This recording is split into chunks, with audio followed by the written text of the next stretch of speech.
Hey, everybody. Welcome to the HR and Leadership Spotlight Show. My guest today, from Jungle Cruise to international customer service guru. I know you're laughing.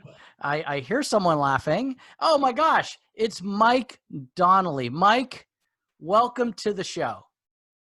Good morning, Chuck. I'm happy to be here. Thanks for having me. Yeah, I am excited to have you on the show. From Jungle Cruise to internationally known, you've written a book, you speak around the world. I've seen your videos. I cannot wait to hear your story and learn more about you and what you're doing now. But first of all, why don't you go ahead and tell us what you brought for us today? Oh, well, thanks. Hey, this is my mug. This is my Disney Institute mug. This was mailed to me, golly, I think probably 6 years ago. And it's a mug that has, look, it has my name. Well, it's been washed so many times, but it has my name on the back. A personalized mug. This was a very nice surprise that I received just before Christmas. Golly, back in 2014, I think it was.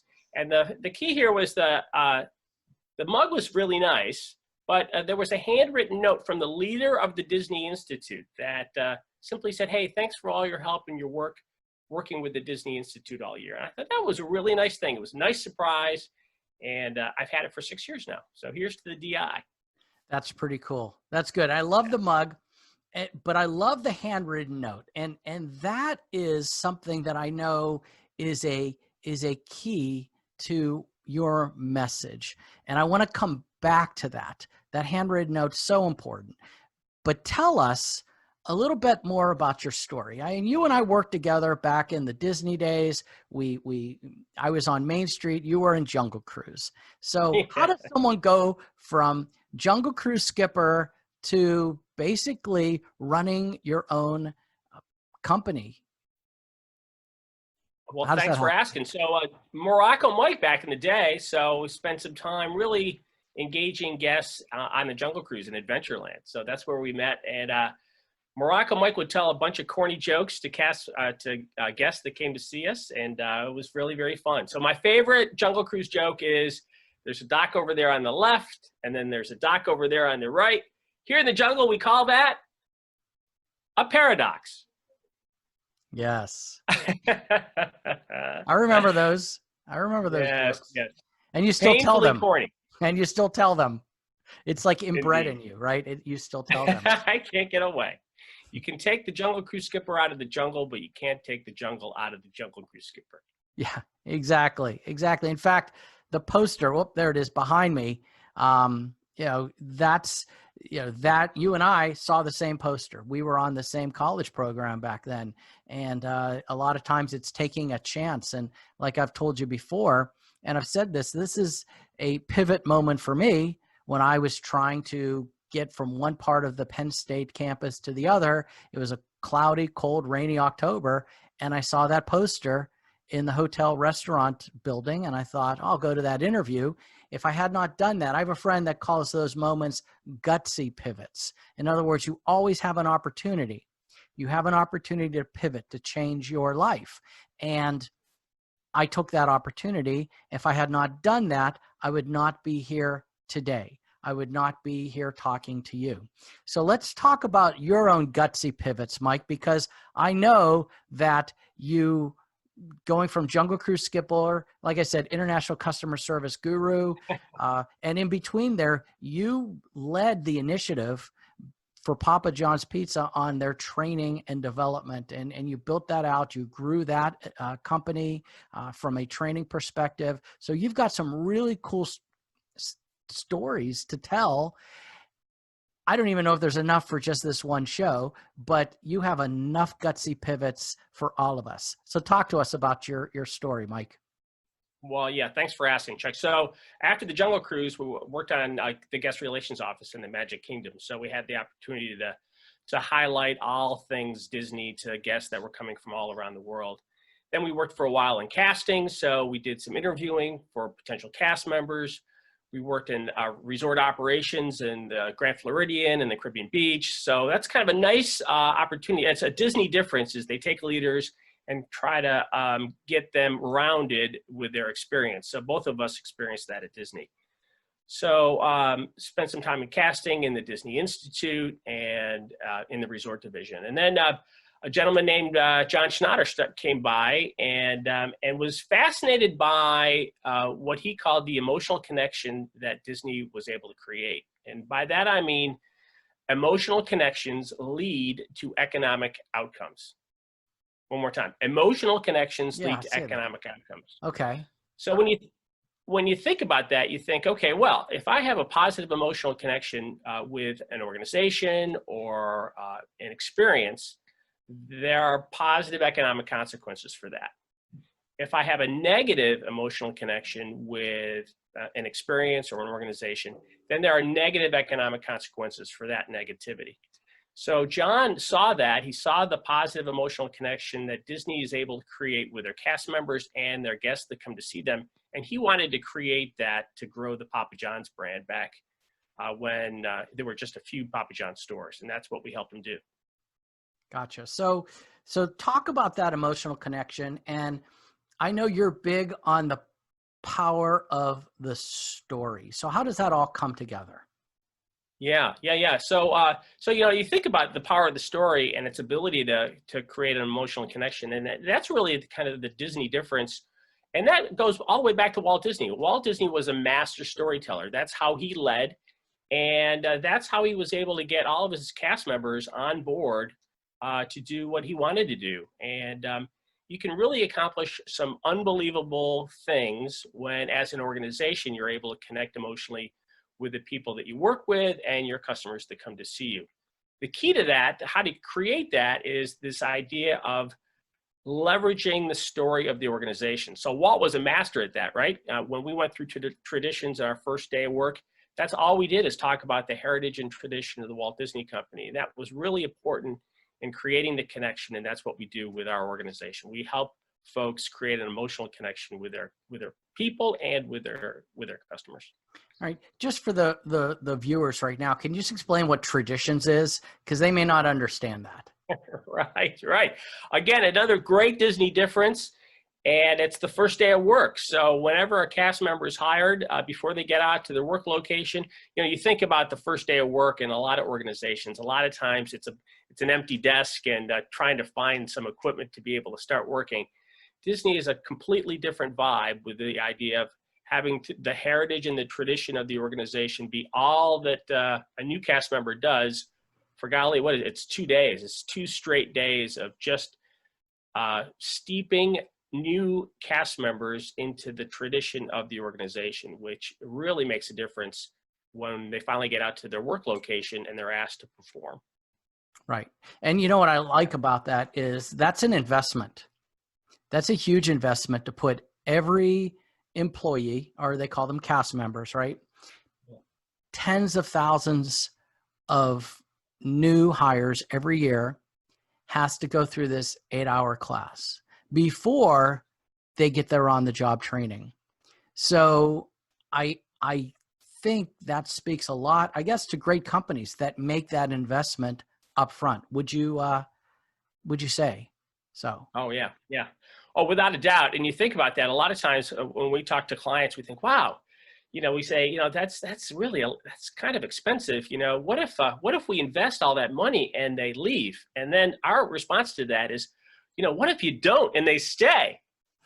So you don't want that. You want them emotionally connected with the organization. So there are business results that occur in the fact that you keep folks around longer and they perform better when you're able to inculcate them into the organization really effectively. And that's what Disney does beautifully, and that's what we help our clients do. Sure. And now the interesting thing is, it's been years since you've been affiliated with Disney, right? So I know early on you were full-time, and then you were in management at Disney, and then you've gone back and you've worked for the Disney Institute. You've spoken to business owners, leaders, managers throughout your career at Disney Institute, talking about how Disney does things. But now you've taken that and you've moved into your own company, the Donnelly Effect, right? And I love that name because you are Mike Donnelly, and you are the Donnelly Effect. So can you talk about that name? Because it's key here. I know that the Donnelly Effect name correlates to what you do for organizations and companies, but I also know how it came into being, and I would love for you to share that with the viewers.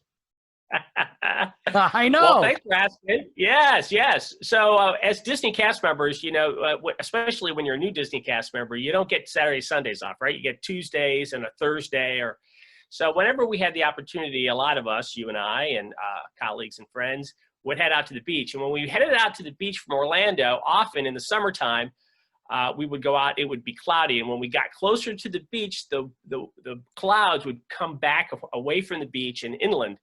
And it would be sunny at the beach every time we went out there. And we coined that effect, the Donnelly effect, every time we went out. So we all got a chuckle out of it and thought, well, you know, if we were able to do that for organizations, if we were able to kind of bring the clouds back and shine light on the great heritage and tradition of a lot of organizations out there, that might be a winning formula. So that's why we call the company Donnelly Effect. Right. And folks, what Mike is not telling you is that no one wanted to go to the beach because it was cloudy.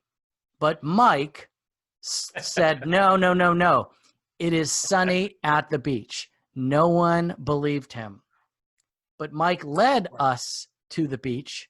And wouldn't you know it, magically the clouds went away and it was sunny. And I love that because I think you're doing that with organizations now. Can you tell us a little bit about that process? Yeah, so thanks for asking. Those, so absolutely, when we work with organizations, you know, we discuss business results and we discuss service and we discuss loyalty of the customer and the team members. But when we think about our content, we think about that when we have responsible and engaged and inspired leadership, that's really important. That's the first thing.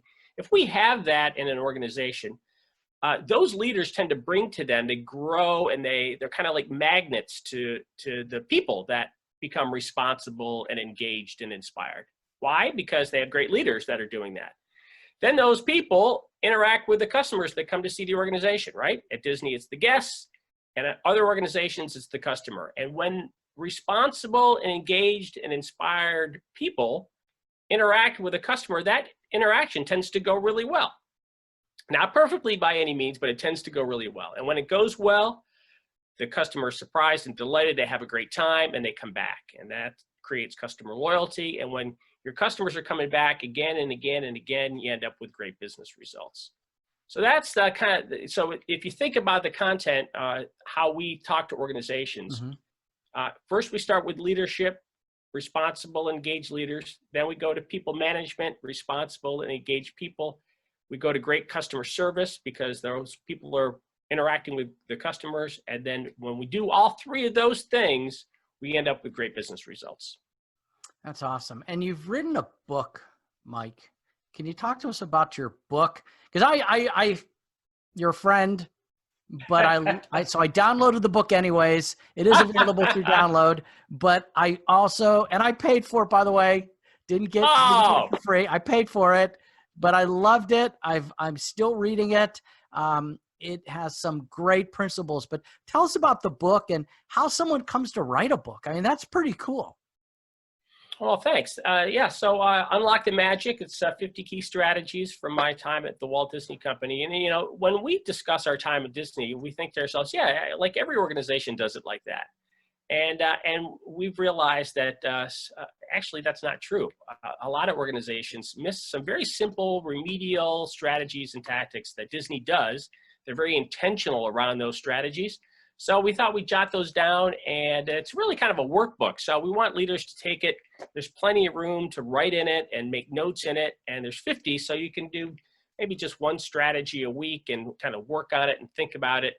And hopefully it becomes a real valued resource for folks that buy the book. Yeah, hold that book up again. Let me just see it again. Yeah, thanks.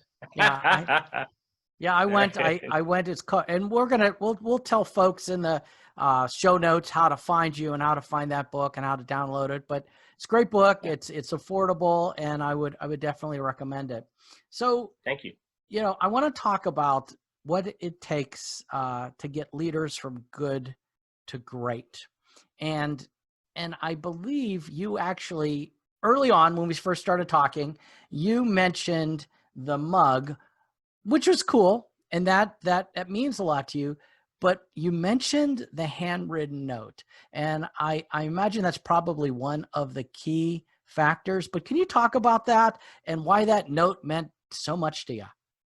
Yeah.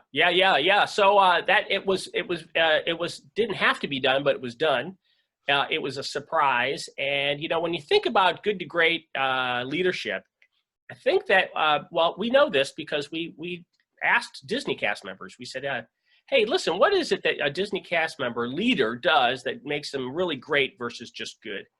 And we had, golly, I think it was about 100,000 responses back in the day. That was a company-wide initiative, and we came up. Well, actually, we discovered there were four basic things that great leaders do at Disney, and I believe it anywhere you go. These hold true. So they were listen, involve, coach, and recognize. Those four things. So if you think about those four things: listening, involving, coaching, and recognizing. Disney cast members said, my great leaders do those four things just really, really well. They listen not with the intent to reply like we all do too often, but we listen with the intent to truly understand. So when a cast member at Disney feels understood, they have a strong connection with their leader, and that builds trust, and high trust relationships break apart very seldomly. So good high trust relationships based on this idea of great listening. Involving folks in, so that you think about involvement, they were interested in being involved in decisions that affected their daily work. So if you're going to change something in an organization, if you're going to change equipment or speakers or paper or a printer or software, they wanted to be involved in the decision-making process, not surprised. And I think Disney does a really good job of that. So listen, involve, coach, not reprimand, but coach. Help me develop, help me learn, help me do different things. Help me go from the Jungle Cruise to guest relations to casting, right? Listen, involve, coach, and then recognize. So Disney is very intentional around recognition. They do a wide variety of things about recognizing the behaviors that they're looking for. Because here's what we know: when we recognize great performance, we get more of that performance. Isn't that true? Absolutely. Absolutely. So when you recognize and you get better performance, then, and this is what I like about what you're doing, is it's not just all fluff. It's not like, hey, let's make your company Disney, right? You're not doing that, but you are saying, here are key components, things that Disney through the years has proven to be a generator of positive business results. Correct? Agreed. Yes, no doubt about it. Yeah. So when we're talking to our clients, it's like, well, make us Disney. Well, we don't. Don't let Disney be Disney. You be you. You be your best you, and that's what we help clients do. Right. They're like, should we just get name tags, Mike? Should we get name tags? Right. Well, you think about the name tag and how intentional Disney is around the name tag. That name tag is really the brand. When a Disney cast member puts the name tag on, which is the reason we always wear our name tags, it represents the brand. And there are some behaviors that are required of cast members when they had the Disney name tag on and they're on stage, right? Versus backstage, on stage, backstage. So that's really a very important thing. So that's one of the key pieces of Disney, that when we put the Disney name tag on, we represent the brand. And they're very intentional and very structured around the behaviors that you have when you're representing the organization. Okay. Mike, when you go into a company, why, I imagine companies, you're out there, you're presenting, people come up, they want to talk to you, and you say, okay, this is probably what we could do for you, or here's some of my ideas. Why would companies not want to do this? I mean, I can understand why companies will want to do this, because I think it all makes sense. You think it makes sense. Many of our viewers may think it makes sense. But what are some reasons companies don't want to do this? Why isn't everyone doing this? What's going on out there? Yeah, yeah. Huh. Well, I think that well, in the current climate, I think cost is an issue for folks, and they want to see a return on investment that they make, and we can draw a direct line between great service and loyalty of customers to great business results easily, Mm-hmm. easily.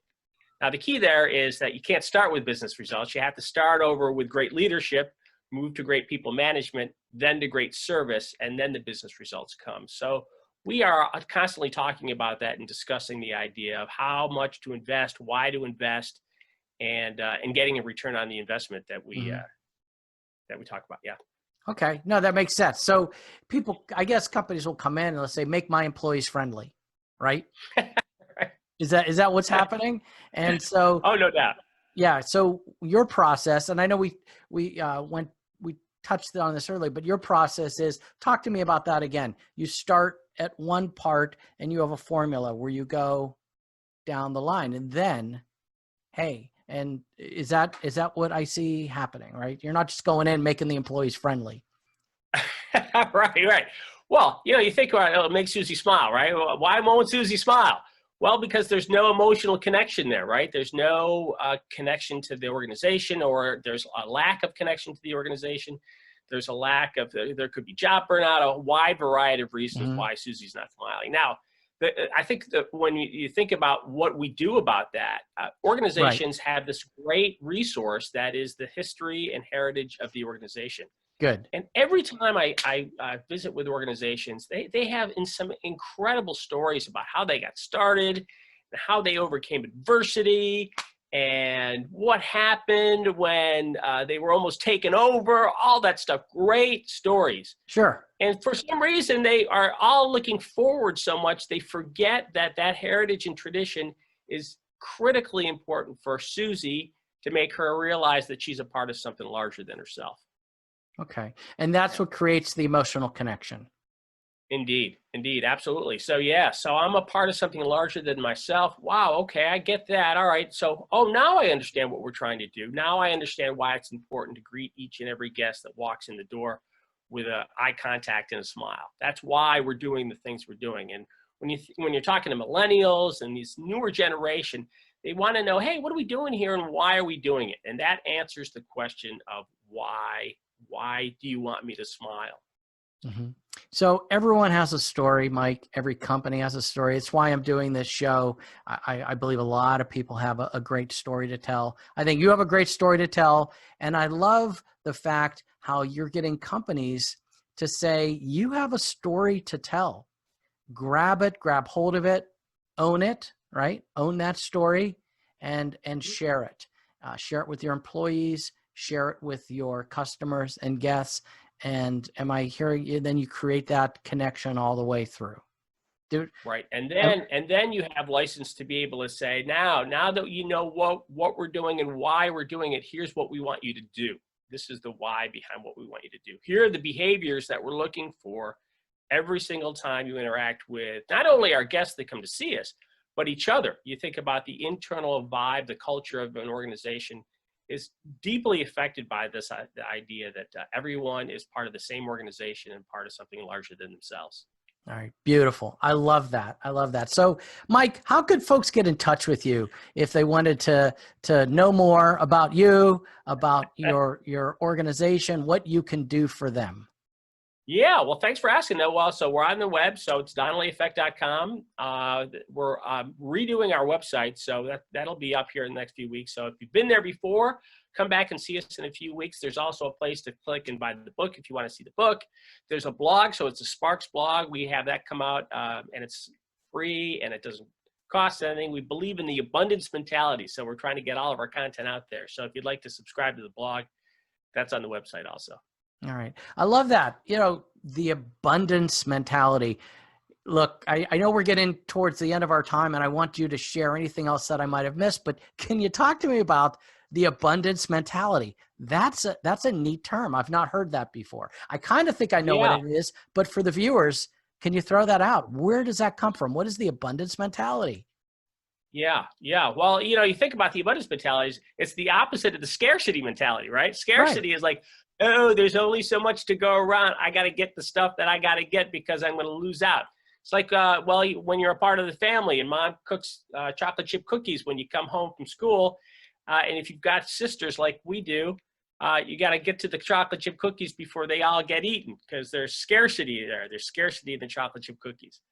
But we believe that there's plenty of chocolate chip cookies to go around. There's plenty of content to go around. So we just love being able to share our content, no cost or obligation.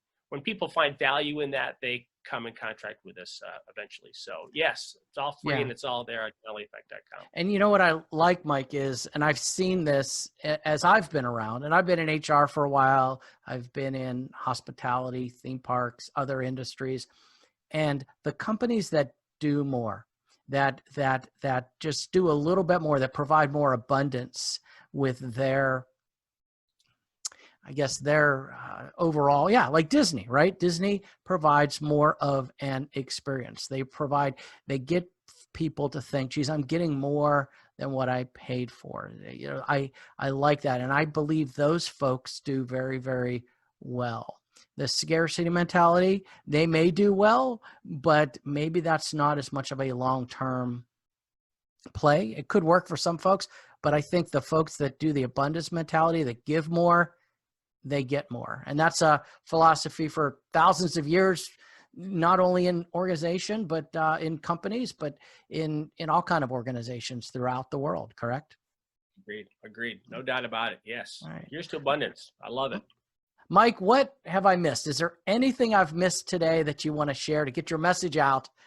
Because like I said, I think you're really cool. I love the fact that, I still remember the days when we were out there, hourly employees, and now we're both grown, mature in a way, maybe in looks, but maybe not in mentality and emotional attitude, because I still feel young. I still feel like I did back in those days. But is there anything else that I missed from you and your story? Well, thanks for asking. Well, I would just challenge your audience to just think about the idea of how do we make a positive emotional connection today with our customers, our team members, our families.